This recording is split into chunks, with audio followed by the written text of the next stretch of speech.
विचार करा, सरकारकडे पूर्ण बहुमत आहे तरीही एक महत्वाचं घटनादुरुस्ती विधेयक संसदेत पास होत नाही, असं कसं होऊ शकतं? आज आपण याच मोठ्या राजकीय नाट्याबद्दल बोलणार आहोत. परिसीमन विधेयक. हे विधेयक नेमकं का आणि कसं यशस्वी ठरलं तेच समजून घेऊया. तर एक महत्त्वाचं विधेयक मंजूर होण्यापासून कसं थांबतं याचं उत्तर आहे संसदेतल्या आकड्यांच्या खेळात आणि त्याच्या मागे चाललेल्या राजकारणात. चला तर मग आधी हे आकडेच बघूया.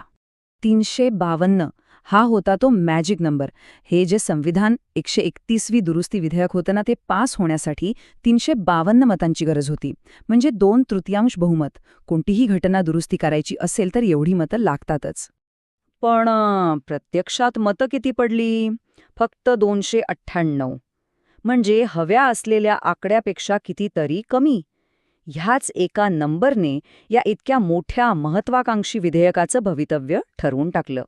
तर मग काय झालं? 298 मतं बाजूने आणि 230 मतं विरोधात.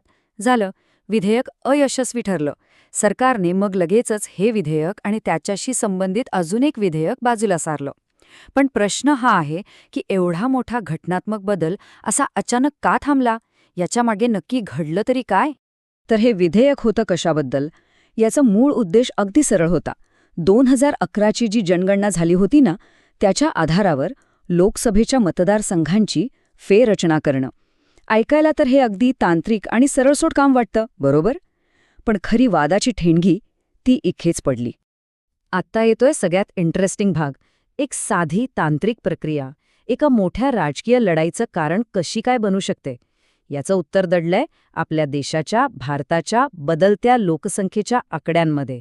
झालंय असं की गेल्या काही दशकांमध्ये उत्तर भारतातल्या राज्यांची लोकसंख्या ज्या वेगाने वाढलीय, तो वेग दक्षिण, पूर्व आणि ईशान्य भारतातल्या राज्यांपेक्षा खूप जास्त आहे. आणि ह्याच असमान वाढीमुळे सगळा घोळ निर्माण झाला. आणि याच मुद्द्यावरून दक्षिणेकडच्या राज्यांनी एक महत्त्वाचा आणि खरं तर खूप भावनिक प्रश्न विचारला. त्यांचं म्हणणं होतं की आम्ही कुटुंब नियोजन यशस्वी करून दाखवलं, लोकसंख्या नियंत्रणात आणली, तर आता या यशाबद्दल आम्हाला शिक्षा का दिली जातेय? आमचं राजकीय महत्त्व कमी का केलं जातंय? हा मुद्दा खरंच विचार करण्यासारखा होता. आणि हा काही केवळ भावनिक मुद्दा नव्हता. आकडेवारीही तेच सांगत होती.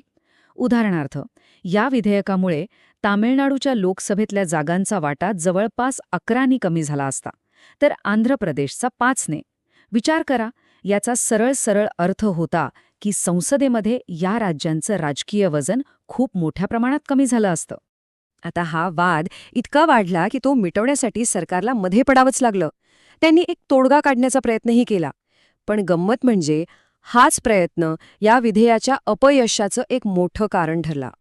तर संसदेत चर्चेदरम्यान सरकारने खूप मोठं आश्वासन दिलं. असं सांगण्यात आलं की लोकसभेच्या एकूण जागाच वाढवून 816 केल्या जातील आणि सगळ्या राज्यांच्या जागांमध्ये 50% समान वाढ केली जाईल, जेणेकरून दक्षिणेकडच्या राज्यांचं नुकसान होणार नाही. विरोधकांची भीती कमी करण्याचा हा एक मोठा प्रयत्न होता, हे नक्की. पण इथेच तर सगळा खेळ फसला. हे जे आश्वासन होतं ना, ते फक्त तोंडी होतं. म्हणजे विधेयकात, कायद्याच्या भाषेत त्याचा एक शब्दही लिहिलेला नव्हता. आणि याच एका गोष्टीमुळे विरोधी पक्षांचा सरकारवरचा विश्वास पूर्णपणे उडाला. पण थांबा, या विधेयकाला विरोध होण्याचं कारण फक्त हा उत्तर दक्षिण वाद नव्हता. नाही, विरोधी पक्षांनी इतरही काही गंभीर मुद्दे उचलून धरले होते, ज्यामुळे या विधेयकाविरोधात एक मोठी आघाडीच तयार झाली. तर मग इतर मुद्दे काय होते? पहिला मुद्दा होता महिला आरक्षणाचा. त्याला या वादग्रस्त परिसीमनाशी जोडण्याची काय गरज होती? दुसरा प्रश्न, 2026-27ची जनगणना अजून व्हायची आहे, मग त्याआधीच ही सगळी घाई कशासाठी? आणि तिसरं आणि सर्वात महत्त्वाचं म्हणजे एवढा मोठा घटनात्मक बदल करण्याआधी सगळ्या राजकीय पक्षांना विश्वासात का घेतलं नाही? हे प्रश्नही तितकेच महत्त्वाचे होते. आणि या सगळ्या मुद्द्यामुळे राजकीय चित्र एकदम स्पष्ट झालं.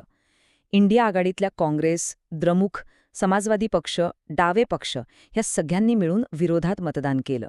आणि दुसरीकडे टीडीपी आणि AIADMK सारखे पक्ष, जे आधी सरकारच्या तोंडी आश्वासनावर विश्वास ठेवून बसले होते, ते ऐनवेळी चांगलेच अडचणीत आले.